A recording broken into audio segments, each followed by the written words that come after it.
শুভ সকালবেলা বন্ধুরা। এই যে সকাল সকাল চা নিয়ে চলে এসেছি। কে কে চা দুধ চা খেতে ভালোবাসো আমাকে প্লিজ কমেন্ট করে জানিও। আমার তো প্রচণ্ড ভালো লাগে। আর এই যে আমার ছেলেকে বোঝানো চলছে 11টাটা আর সকালবেলা থাকে না, সেটা বেলার দিক হয়ে যায়। তোর এবার স্কুল শুরু হবে, তুই তাড়াতাড়ি ওঠ। তো সে আমাকে নাচ দেখিয়ে বলছে, এ দেখো আমার জামায় কি লেখা আছে। তার জামায় লেখা আছে যে মা বাবা আমাকে তাড়াতাড়ি একদম তুলবে না।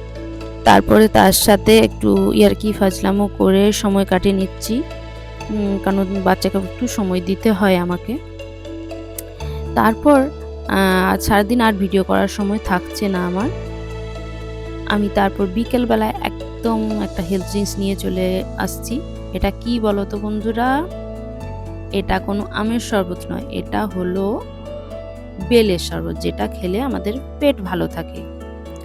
তারপর আমরা রওনা দিচ্ছি বাজারের উদ্দেশ্যে। যেহেতু সামনে পহেলা বৈশাখ, তাই কিছু কেনাকাটার থাকেই।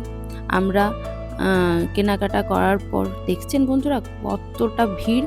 মনে হয় না পয়লা বৈশাখ, মনে হচ্ছে দুর্গা পুজোর সামনে, দুর্গা পূজার মার্কেটিং করতে বেরিয়েছি। তারপর কেনাকাটি করার পর আমরা রাত্রিবেলায় বাড়ি ফিরে আসি।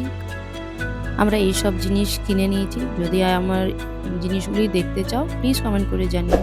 চ্যানেলটি ভালো লাগলে সাবস্ক্রাইব করো। বাই।